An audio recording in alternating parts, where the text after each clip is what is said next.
আসসালামু আলাইকুম। আশা করি সবাই ভালো আছেন, সুস্থ আছেন। মুরগি পালন করতে গেলে যে বিষয়গুলোর উপর অবশ্যই আপনাকে ধারণা থাকতে হবে, এদের মধ্যে প্রথম যেটি হচ্ছে খামার সম্পর্কে ধারণা, দ্বিতীয়ত হচ্ছে লালন পালন পদ্ধতি সম্পর্কে ধারণা, এরপরে বাচ্চার যে ব্রুডিং, সেই ব্রুডিং সম্পর্কে ধারণা, বাচ্চার যখন গ্রোয়িং হয় সেই সম্পর্কে ধারণা, ভ্যাকসিনেশন সম্পর্কে ধারণা, গুরুত্বপূর্ণ রোগ এবং লক্ষণসমূহ এবং প্রতিকার সম্পর্কে ধারণা, কোনো মুরগির কোনো অসুখ বিসুখ হলে সেটার যে ঔষধ যে প্রয়োগ, সেই প্রয়োগ পদ্ধতিটি সম্পর্কে ধারণা। এগুলো সম্পর্কে স্বচ্ছ ধারণা না থাকলে মুরগি পালন করে আপনি লাভের সম্মুখীন হতে পারবেন না।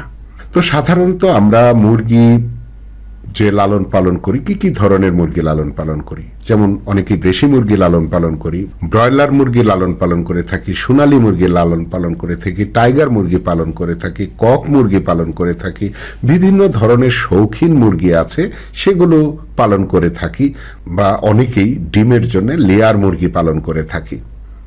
সাধারণত আমরা মুরগি তিনটি উদ্দেশ্যে পালন করে থাকি, সেটি হচ্ছে হয় ডিমের জন্যে, না হলে মাংসের জন্যে, বা ডিম, মাংস এবং বাচ্চার জন্যে।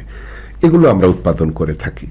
কি খামার করব, আমি কোন মুরগির খামার করব, এটি খুবই গুরুত্বপূর্ণ একটি বিষয়। আমরা অনেক সময় যারা নতুন খামার শুরু করতে যাচ্ছি, আমরা প্রথমেই ডিসিশন নিতে পারি না কোন ধরনের খামার আমরা শুরু করব।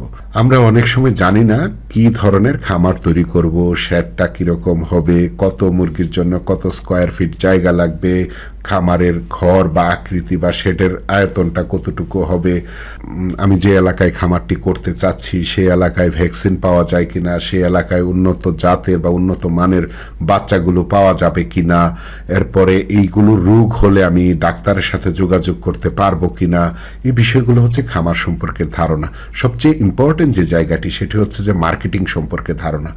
যে মুরগি আপনার এলাকায় চলে না বা যে মুরগির বিক্রি আপনার এলাকায় খুব বেশি হয় না, সেই মুরগি যদি আপনি লালন পালন করতে যান তাহলে কিন্তু আপনি লস খাবেন, কারণ মুরগিটাকে আপনি মার্কেটিং করতে পারবেন না। দ্বিতীয়ত হচ্ছে যেটি বলেছিলাম, লালন পালন পদ্ধতি সম্পর্কে আমরা শিখব। মূলত তিনটি পদ্ধতিতে লালন পালন করা যায়। একটি হচ্ছে যে খাঁচায়, একটি হচ্ছে মাচায়, একটি হচ্ছে লিটার পদ্ধতিতে। লিটার হচ্ছে মুরগির বিছানা, থাকতে পারে তুষ, থাকতে পারে ছাই, থাকতে পারে বালু, কোনটা কোন মুরগির জন্য উপকার এবং এই লিটার ম্যানেজমেন্টটা আপনি কিভাবে করবেন এটা আমরা শিখব।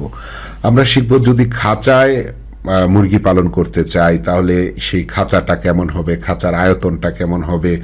আমরা জানবো মাচায় কিভাবে করা যায়, একটি মাচা কিভাবে তৈরি করতে হয়, এবং সেই মাচার মধ্যে আপনার কোন কোন বিবেচ্য বিষয়গুলো থাকবে সেগুলো আমরা অবশ্যই স্টেপ বাই স্টেপ প্রশিক্ষণের মাধ্যমে আমরা জানবো। এরপরে যেটি সবচেয়ে গুরুত্বপূর্ণ সেটি হচ্ছে যে বাচ্চার ব্রুডিং। বাচ্চার ব্রুডিংটা হচ্ছে একটা মুরগির জন্য ফাউন্ডেশন। এই ফাউন্ডেশন যদি দুর্বল হয় পরবর্তীতে আপনি ভালো প্রোডাকশন পাবেন না। সাধারণত ডিম থেকে ফোটার পর প্রথম যে 30 দিন, এই 30 দিন কিন্তু স্পেশালি টেক কেয়ার নিতে হয় মুরগির বাচ্চাকে। তার মধ্যে ব্রুডিং একটি অন্যতম বিষয়। ব্রুডিংয়ের মধ্যে আপনি যেমন প্রথম দিন কি করবেন, দ্বিতীয় দিন কি করবেন, তৃতীয় দিন কি করবেন, এক সপ্তাহ কি করবেন, দ্বিতীয় সপ্তাহে কি করবেন, তৃতীয় সপ্তাহে কি করবেন, আপনার ব্রুডিং করার সময় একটা মুরগির তাপমাত্রাটা কিভাবে নিয়ন্ত্রণ করবেন আপনি। যেমন আমাদের যারা মানুষ আছি 98 ফারেনহাইট কিন্তু আমাদের শরীরে তাপমাত্রা থাকে, সেই ক্ষেত্রে মুরগির থাকে 107 ফারেনহাইট তাপমাত্রা কিন্তু মুরগির জন্য প্রয়োজন হয়। তো এই যে তাপমাত্রাগুলোকে নিয়ন্ত্রণ করা, তাপমাত্রাগুলো কখন কোনটা দিবেন সেগুলো সম্পর্কে জানা, হ্যাঁ, এগুলো সম্পর্কে কিন্তু আমাদের বিস্তারিত এবং ডেপথ নলেজে লাগবে।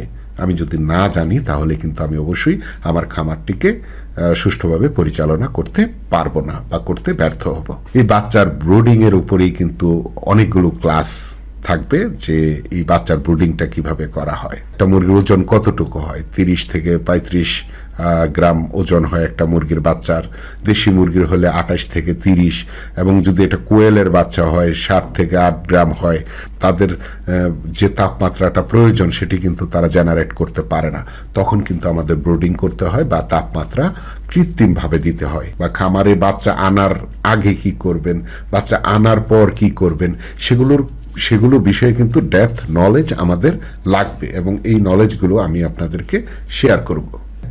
ব্রুডিংয়ের পরে যে বিষয়টি আসে সেটি হচ্ছে গ্রোয়িং, মানে 1 মাস যদি আমরা স্পেশালি টেক কেয়ার করি একটা মুরগির বাচ্চাকে, এরপরে কিন্তু যে স্টেজটি আসতেছে সেটি হচ্ছে যে মুরগির গ্রোয়িংয়ের যে ব্যাপারটি রয়েছে। তো মুরগির গ্রোয়িংয়ের ব্যাপারটি যেটি আছে সেটি হচ্ছে যে প্রথম 30 দিনের পর মুরগির স্বাস্থ্য বৃদ্ধি পাচ্ছে, এরপরে মাংস বাড়ছে, তার শরীরের ওয়েট বৃদ্ধি পাচ্ছে। তো সে তখন এই গ্রোয়িং স্টেজে আমি কি কি ধরনের খাবার তাকে দিব, কিভাবে খাবার দিব, প্রথম 30 দিন তাকে যে স্টার্টার বা ছোট যে দানাটা আপনি খাওয়ালেন বা ছোট আকৃতির খাবারটা খাওয়ালেন। আমরা অনেক সময় যে ভুলটি করে থাকি যে 30 দিন শেষ হওয়ার পরেই আমরা মানে বড় খাবার দিয়ে দিই, মুরগির রক্ত আমেশা হয়, পায়খানা খারাপ হয়ে যায় এবং মুরগির পেট খারাপ করে। তো এই ধরনের প্রবলেমগুলোতে কিন্তু আমরা পড়ে যাই। তো এই যে প্রবলেমগুলোতে পড়ে যায় না জানার কারণে, যেমন গ্রোয়িং স্টেজে আপনি যে কাজগুলো করবেন, আমি প্রাথমিক কিছু আলোচনা করছি, ইন ডেপথ আলোচনা স্টেপ বাই স্টেপ আসবে। যেমন আপনি যেটি করতে পারেন, গ্রোয়িং স্টেজের প্রথম সপ্তাহে আপনি হয়তো 25% মিশালেন, যেটা বড় খাবার, এরপর পরের সপ্তাহে 50% মিশালেন, এরপরের সপ্তাহে হয়তো 75-100% পরবর্তীতে আপনি দিতে পারেন খাবার। এভাবে যখন স্টেপ বাই স্টেপ আপনি যখন খাবারটা খাওয়াবেন, তখন কিন্তু মুরগির পেট খারাপ হবে না, মুরগি কোনো ধরনের রক্ত আমেশা সহ বিভিন্ন অসুখ বিসুখ থেকে কিন্তু বেঁচে যাবে। এই খাবার ম্যানেজমেন্টের ব্যর্থতার কারণে অনেক সময় দেখা যায় যে মুরগিকে আমরা কিন্তু সফলভাবে গ্রোয়িং স্টেজটাকে পার করতে পারি না। তো এটা নিয়ে আরও ইনডেপথ আলোচনা আমরা স্টেপ বাই স্টেপ করব, কারণ হচ্ছে যে এই ট্রেনিংটা সিরিয়ালি আসবে। আজকে যেহেতু প্রথম ক্লাস, আমি প্রাথমিক ধারণাগুলো আসলে সবাইকে দিচ্ছি। এরপর যে বিষয়টি সম্পর্কে ধারণা আমাদের অবশ্যই রাখতে হবে সেটি হচ্ছে যে ভ্যাকসিনেশনটি খুবই গুরুত্বপূর্ণ। ভ্যাকসিনেশন হচ্ছে রোগ আসার আগেই প্রতিরোধ করা, মানে রোগ যেন মুরগির শরীরে না আসে সেটার জন্যই আমাদের ভ্যাকসিনটা দিতে হবে এবং ভ্যাকসিন করতে হবে। এবং ভ্যাকসিনগুলো কখন করতে হয়, ভ্যাকসিনটা কিভাবে আমি সংরক্ষণ করে নিয়ে আসব এবং কিভাবে আমি দিব, কোন ভ্যাকসিন কিভাবে দিতে হয়। যেমন আমি যদি একটা উদাহরণ দিই, যে রানীক্ষেতের ভ্যাকসিন অবশ্যই দিতে হয়, আপনারা অনেকেই জানেন। তো রানীক্ষেতের যে ভ্যাকসিনটা দিতে হয় সেটা সরকারিটা দিব নাকি বেসরকারি কোম্পানিরটা দিব। কোম্পানিরগুলো যখন দিতে যাই তখন দেখা গেল যে 250 টাকা দামের আছে, 100 টাকা দামের আছে, 600 টাকা দামেরও আছে। তো আমি ভ্যাকসিন কোনটা দিব? রানীক্ষেত রোগ আসলে মানে 65 ধরনের কিন্তু ভেরিয়েন্ট আছে। এখন কোনো ভ্যাকসিনের মধ্যে 20 ধরনের ভ্যাকসিনের যে অ্যান্টিবডি সেটি গ্রো করে। কোনো জায়গায় দেখা গেল 50 ধরনের অ্যান্টিবডি গ্রো করে। কোনো মেডিসিনে দেখা গেল যে 60 ধরনের অ্যান্টিবডি গ্রো করে।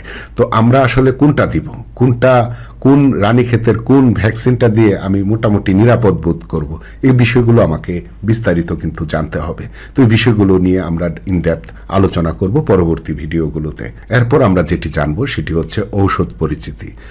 যদি কোনো কারণে মুরগি অসুস্থ হয়ে যায় বা মুরগির মধ্যে কোনো রোগ বাসা বাঁধে, তখন আমরা কিভাবে সেটার চিকিৎসা করব বা কী ধরনের ঔষধ আমাকে মুরগিকে দিতে হবে, সেই বিষয়গুলো আমাদের ইনডেপথ নলেজ কিন্তু লাগবে। যেমন আমরা অনেক সময় পিএইচ খাওয়ায় থাকি মুরগিকে, তো পিএইচ জিনিসটা কিভাবে খাওয়াইতে হয় সেটা জানতে হবে। এরপরে মুরগির গ্রোথ প্রমোশনের জন্য কি ধরনের মেডিসিন আমরা মুরগিকে দিব। আমরা অ্যান্টিবায়োটিক যদি খাওয়াই, সেই অ্যান্টিবায়োটিকগুলা কোন ধরনের রোগের জন্য কোন ধরনের অ্যান্টিবায়োটিক আমরা প্রয়োগ করব, কতটুক মাত্রায় আমরা প্রয়োগ করব, কোন ধরনের বা কোন বয়সের বাচ্চাকে কতটুকু অ্যান্টিবায়োটিক আমি দিব, সে বিষয়গুলো কিন্তু ইনডেপথ আমাকে জানতে হবে বা নলেজ রাখতে হবে। এবং আমাদেরকে জানতে হবে অ্যান্টিবায়োটিক কোন রোগের জন্যে কোন অ্যান্টিবায়োটিক কাজ করে এবং এটা কিভাবে কাজ করে। এবং এটা আমি যদি মুরগিকে ভুল অ্যান্টিবায়োটিক প্রয়োগ করি বা কারো কথা শুনে যদি আমি প্রয়োগ করি, তাহলে দেখা যাবে প্রশিক্ষণপ্রাপ্ত কারো ছাড়া যদি আমরা কারো কথা শুনে যদি আমরা প্রয়োগ করি অ্যান্টিবায়োটিক, তাহলে হিতে কিন্তু বিপরীত হতে পারে। তো এই বিষয়গুলোর সম্পর্কে কিন্তু আমাদের ইনডেপথ নলেজ লাগবে। তো এগুলো আমরা স্টেপ বাই স্টেপ আলোচনা করব এবং এগুলো জানবো। আমি আশা করি যে কেউ যদি মুরগি পালন করে সফল হতে চান, এই যে সিরিজটা আমরা দিচ্ছি এটি যদি সম্পূর্ণ সিরিজ স্টেপ বাই স্টেপ যদি আপনি দেখেন, তাহলে অবশ্যই আপনি সফল হতে পারবেন। আর যদি না জেনে মুরগি পালনে আসেন, আপনি কিন্তু লোকসানের সম্মুখীন হতে পারেন। তো এই বিষয়গুলো সম্পর্কে এই স্টেপ বাই স্টেপ আলোচনা করব। এর পরবর্তীতে যে ভিডিওগুলো আসবে সেগুলো আপনারা অবশ্যই দেখবেন এবং আমি বিশ্বাস করি আপনারা যদি স্টেপ বাই স্টেপ সবগুলো ভিডিও দেখেন, তাহলে আপনাদের যারা মুরগি পালনের সাথে যুক্ত আছেন বা যারা নতুন করে শুরু করতে যাচ্ছেন, তারা সকলেই অনেক উপকৃত হবেন। তো আজকের ভিডিও এই পর্যন্তই। সবাই ভালো থাকেন। আল্লাহ হাফেজ। আসসালামু আলাইকুম।